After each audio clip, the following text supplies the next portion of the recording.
Bonjour chers amis qui aiment l'histoire. Alors nous reprenons la série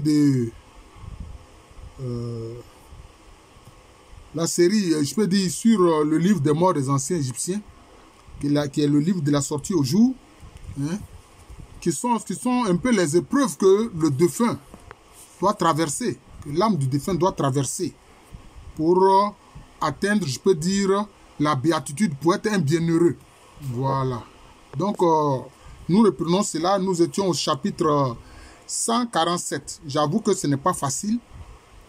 Mais comprenez que c'est une question d'interprétation. Mais aussi, on comprend que nos ancêtres kémites utilisaient beaucoup le symbolisme. Beaucoup le symbolisme. Voilà. Donc, il ne faut pas toujours prendre au premier degré ce qui est écrit, ce qui est dit, mais il faut pouvoir l'interpréter.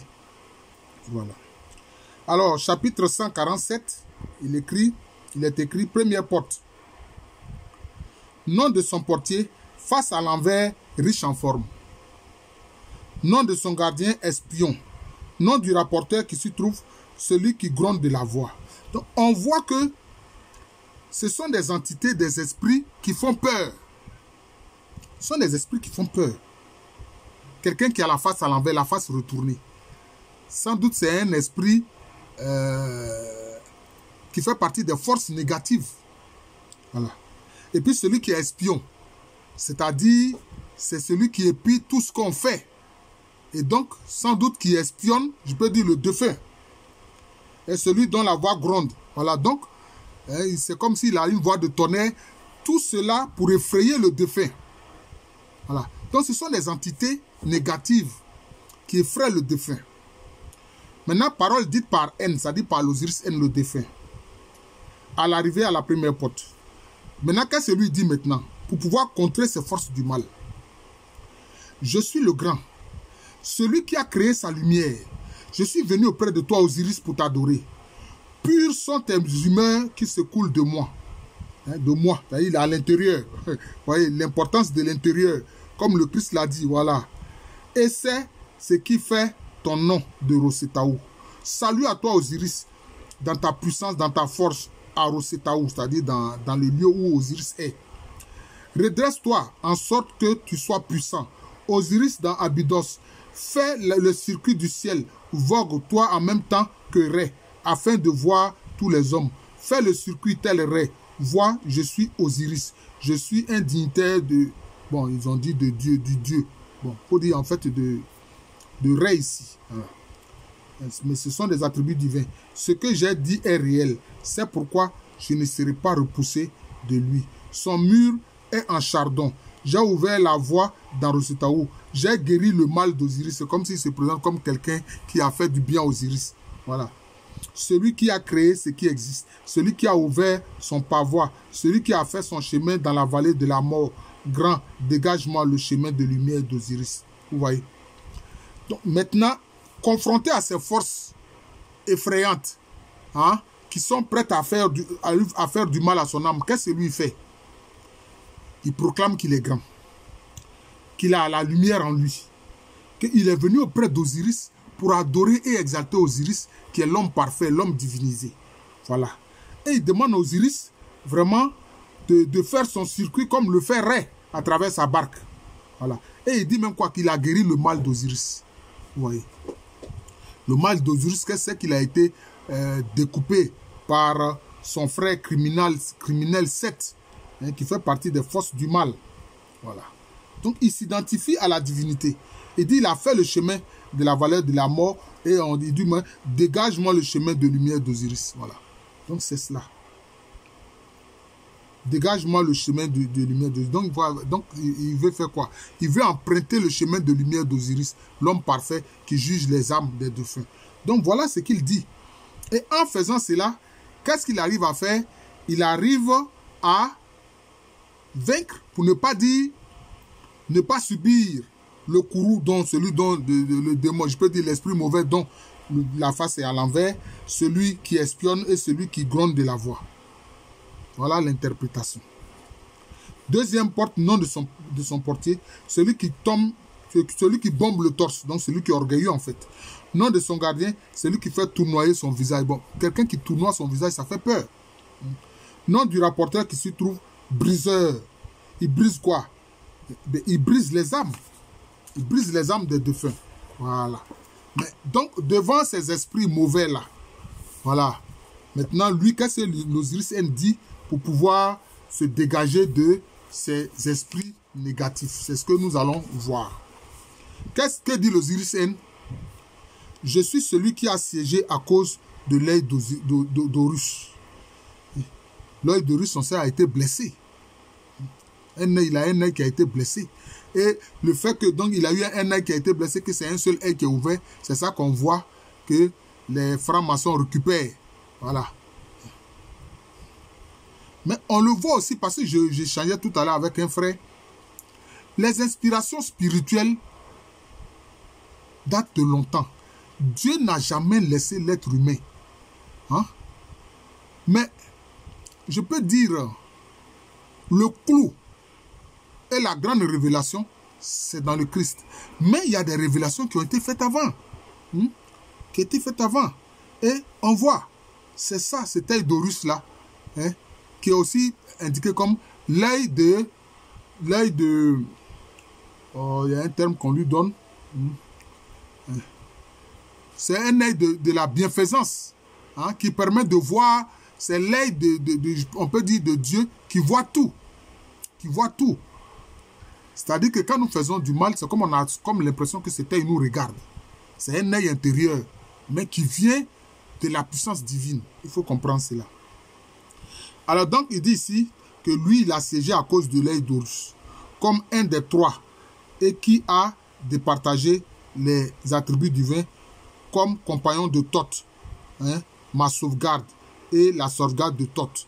Thoth, c'est quoi? C'est le principe divin de la parole. C'est tout. C'est la parole. Thoth, ça renvoie à la parole. C'est comme ça. Ça ne renvoie pas à une tête d'ibis. Non, non, non. Ça renvoie à la parole. Il faut comprendre ça. Mais la parole aussi se veut vraie, pure. Voilà. Et l'ibis ne boit pas une eau sale. Donc ça renvoie à la pureté. C'est ce qu'il faut comprendre. Soyez sans force, mastiou, mystérieux de face, ceux qui vivent de leur boomerang. Je suis un intrépide, à l'assaut puissant qui se fraye son chemin dans les flammes. Voilà. Parce que ce mastiou-là, mystérieux de face, ça fait partie des forces négatives. Et donc, il s'adresse à cette force négative pour dire que lui, il est intrépide. Hein, à l'assaut puissant qui se fraye un chemin dans les flammes. J'ai marché. Dégage-moi le chemin. Laisse-moi passer, que je préserve celui qui voirait. Voilà. Donc, c'est cela. Donc, il dit à cet esprit-là, négatif, de le laisser passer. Voilà.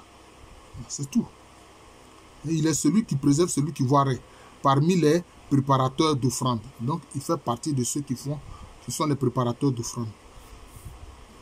Troisième porte, nom du portier, celui qui mange les déjections de son anus. Nom du gardien, celui au visage vigilant. Nom du rapporteur, celui qui s'y trouve le loup. Bon, on dit un loup dévoreur. Donc vous comprenez, là encore, ce sont des forces négatives.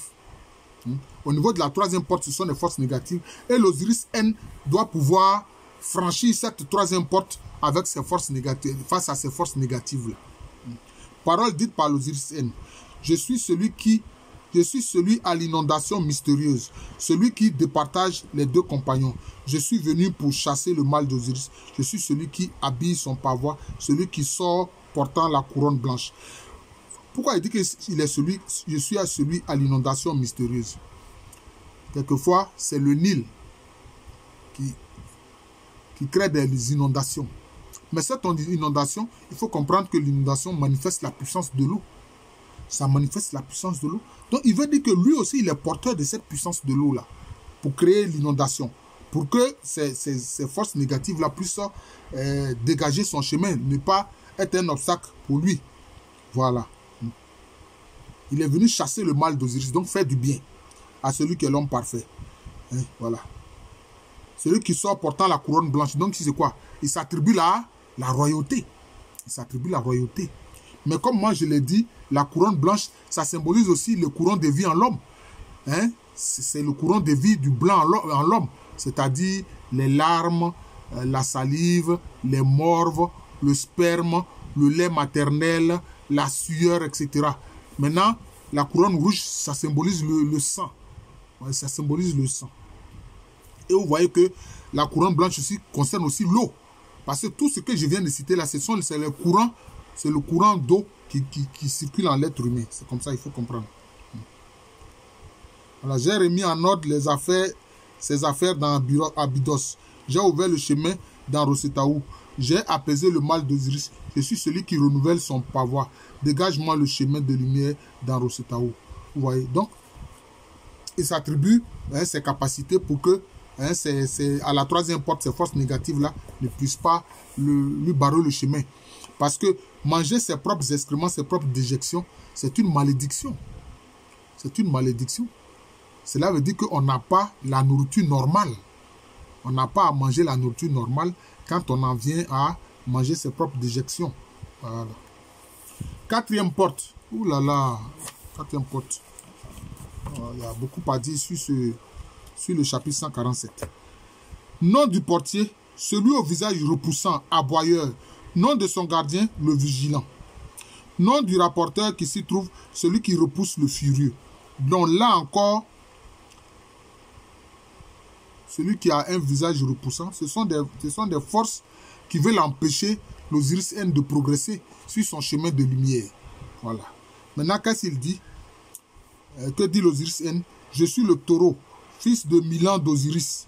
Voyez, je suis celui pour qui a témoigné son père, le maître des morts. J'ai enlevé de lui le tort qui lui avait été fait. Je lui ai apporté la vie à son nez pour l'éternité. Je suis le fils d'Osiris. Dégage-moi le chemin que je passe par là dans l'empire des morts.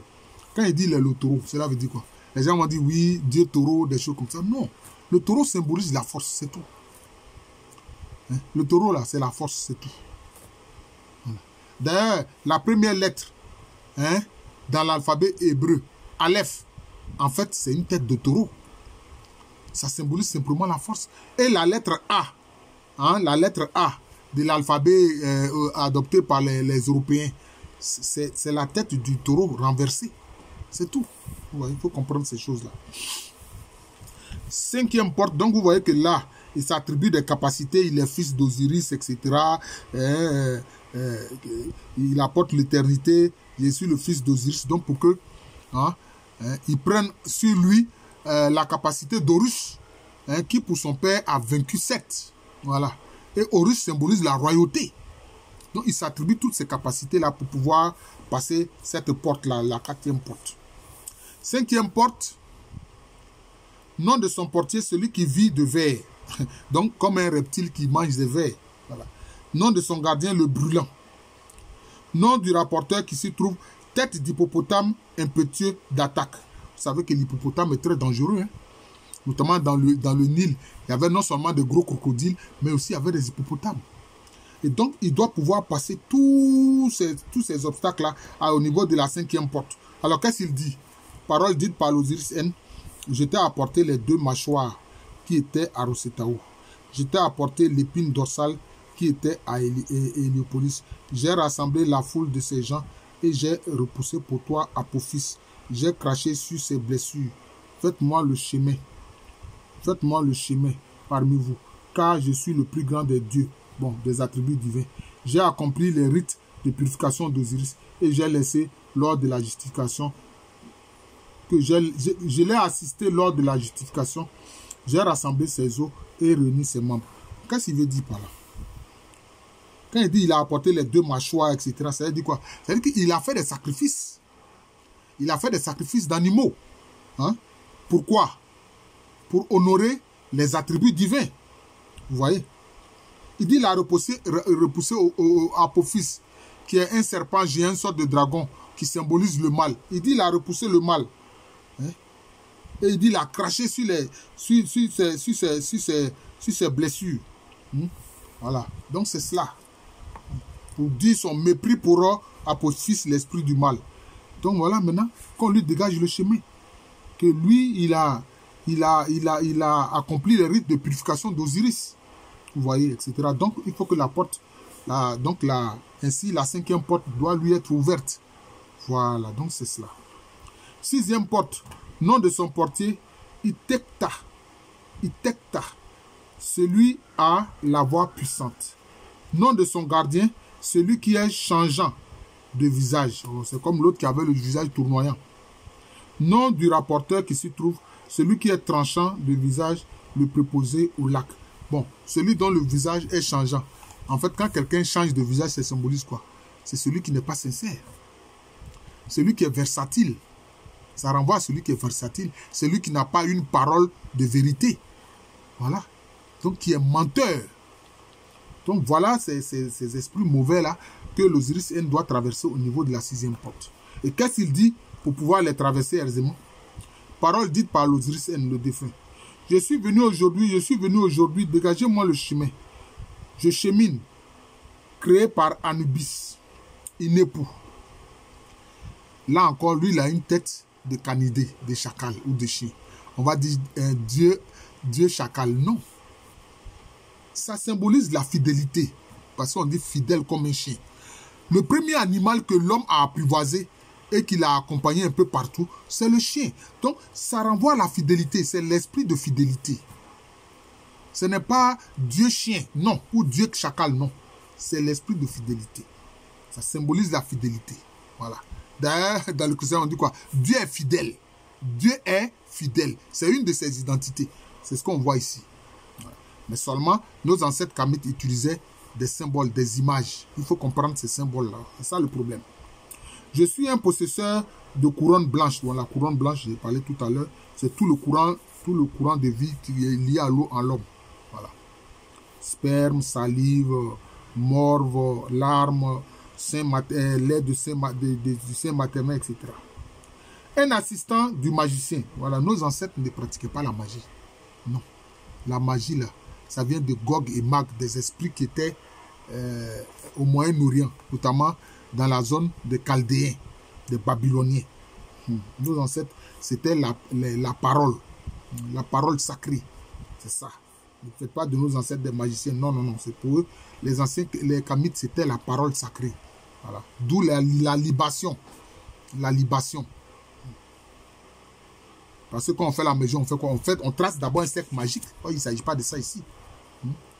Un protecteur de Maat. Tu vois? Il se veut un protecteur de Maat. Maat, c'est quoi? C'est la vérité et justice. Lui, il dit il protège la vérité et la justice parce qu'il a œuvré pour la vérité et la justice. C'est ce que dit l'Osiris N, le défunt. Vous voyez. J'ai protégé son œil. J'ai apporté à Osiris, bon, son œil, là, il parle ici d'Horus.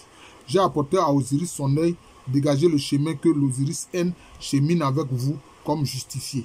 S'il est justifié, donc il doit pouvoir traverser aisément, notamment la 6e porte. Voilà, c'est tout. 7e porte, nom de son portier, le puissant, le plus tranchant. Nom de son gardien, celui à la voix forte.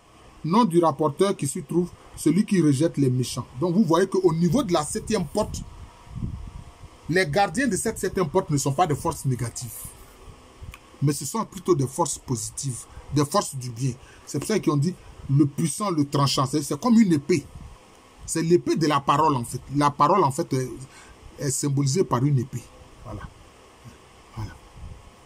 D'ailleurs, bon, quelquefois, quand on fait ces liens avec le christianisme, quelquefois ça peut trouver certains frères chrétiens, mais comme je dis, les révélations sont de tout temps, mais le Christ, Jésus, c'est autre chose. C'est comme on le voit dans l'Apocalypse. On dit quoi? Qu'il y a une épée qui sort du Christ, de la bouche du Christ, et qu'il y a une épée qui a 2 tranchants. Vous voyez? C'est cela, c'est ce qu'il faut comprendre. Donc le puissant, le plus tranchant. Nom du gardien, celui qui a la voix forte. Nom du rapporteur qui s'y trouve, celui qui rejette les méchants. Donc là, à la niveau de la 7e porte, ce sont des forces positives. Donc là, il n'y a pas de problème. Parole dite par l'Osiris N. Je suis venu auprès de toi, Osiris. Pures sont les humeurs. Fais le circuit du ciel et vois les humains. Unique. Elle rait dans la barque, elle est rait, c'est-à-dire appelée rait, dans la barque de la nuit, quand il parcourt l'horizon du ciel. Je dis comme Osiris, mon désir est qu'il soit dignifié, qu'il soit puissant, c'est-à-dire qu'on le rend digne, dignifié.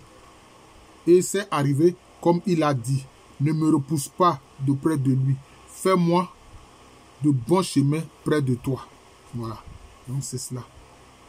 Voilà. Donc il plaide, c'est presque une prière qu'il adresse à Osiris. Voilà.